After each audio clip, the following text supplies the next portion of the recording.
Abhay Patel, and today I'm going to be talking about a resource called the Race Car Project. This is a really interesting social justice tool that uses technology and storytelling to help people talk about race and identity. The whole idea is simple but powerful.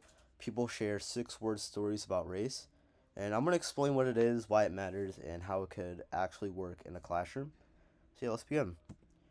So I picked this project because talking about race in school can be really uncomfortable. A lot of people either avoid it completely or they're scared they're gonna say the wrong thing and offend someone. And I feel like that happens a lot even when people mean well. And what I like about this project is that it makes the conversation way easier to start since it's only six words. That sounds tiny, but it still lets people share something real, like a short personal truth.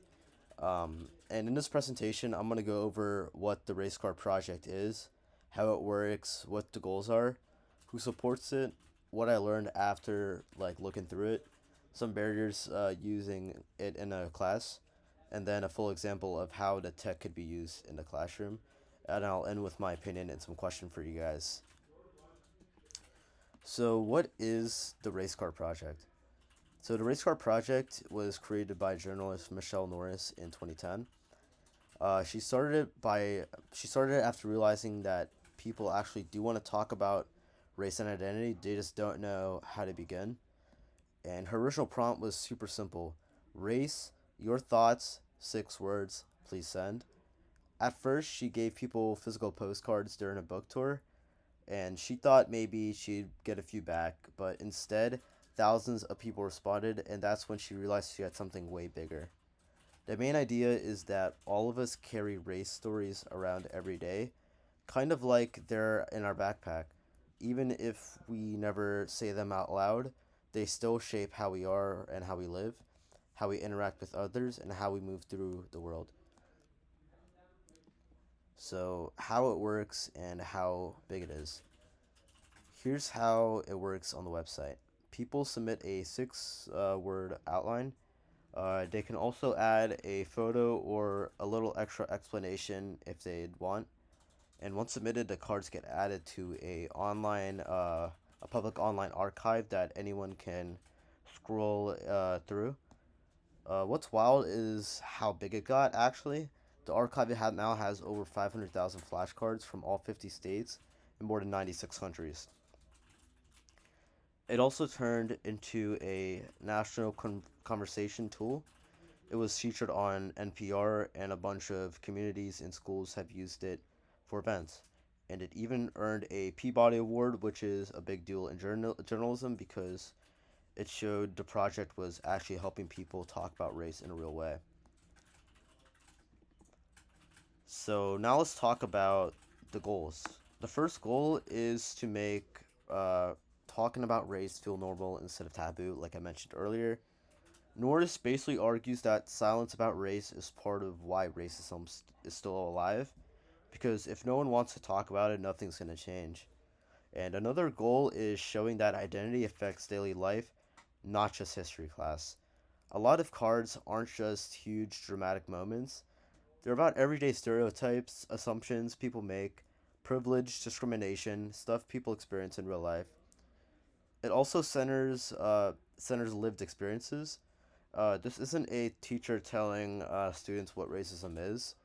It's people saying what they've lived through in their own words. And finally, it builds empathy. The point isn't to force everyone to agree. It's to help people listen across differences and still learn how to work together, even though they don't share the same background.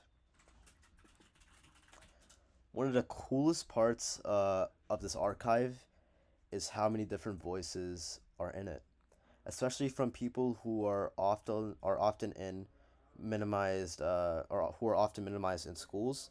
You see a lot of cards from Black communities about stereotypes and pressure. You see Latinx and Hispanic students talking about immigration assumptions, language barriers, or even being told they aren't Latina enough or they're too Latina. And there are indigenous voices talking about fighting for their identity or not being believed. Asian students talking about being treated like an outsider or dealing with the model minority myth. Muslim students and immigrants talking about bias tied towards the religion or accent, especially after like 9/11. There are also mixed race students saying that they get pushed into picking one box or the other, or they don't look like what people expect them to look like. And what really matters is that the site gives a marginalized people a place to speak for themselves instead of having others speak for them. Moving on, after scrolling through a bunch of cards, the biggest thing I learned is that 6 words can still hit hard. Some cards felt like someone squeezed a whole life story into one line. These themes are super wide, but they connect. I saw cards about being judged before even speaking, or feeling too white in one space and feeling too brown in another. There were stories about racism at school or in workplaces, pride in culture mixed with frustration, and family history that still affects identity today. And it also reminds me that race doesn't exist alone. It's layered with, class, gender, religion, region, disability, everything. There's so many factors, and people aren't just one thing. And overall, like Norse is right, people do want to talk about race. You just need a space that feels safe enough, and these cards prove that. And even though this project is really useful, there's still some barriers if you try to use this in class, which I'd like to talk about. And one big barrier is that students might feel uncomfortable or like defensive. Some might be scared of being judged or saying something wrong. Another issue is that some cards are heavy and could bring up trauma, and if a teacher rushes the activity, the talk could stay surface level.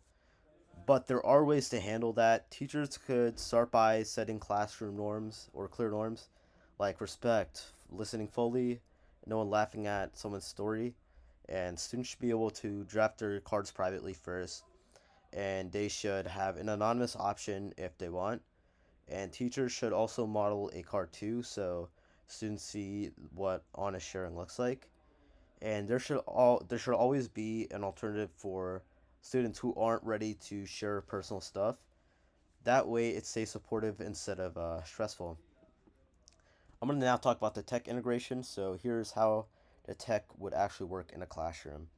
So step one, students would explore an online wall. They could browse by topic or location and save 2 or 3 cards that stand out to them.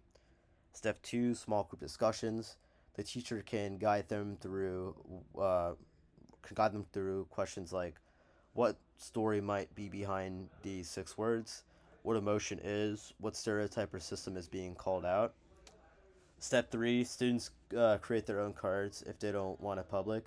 You could use something like Google Forms instead and still keep the 6 word rule. And step four, add context. Students can either write a short paragraph explaining their words or even record like a voice note. And finally, step five, make a class race card wall. And for my closing thoughts, I think this works really well in a real classroom because the 6 word limit makes it simple. Everyone can write 6 words, even students who actually hate writing like myself. It builds community in a real way. No one is forced to into making like agreements or fake agreements, but students still learn how to listen to others' lived experiences. And I feel like that's especially good for multi lingual or new students. 6 words or less is a really easy way like to introduce yourself rather than like in a like a full fledged essay. And they could write in their home language first, translate it after, and even add a photo or voice note if typing is hard. And that helps them feel seen, and it helps other students understand what they carry into school. And for the questions I have for you guys, if you had to like write down your own 6 word race card today, what would it be and why?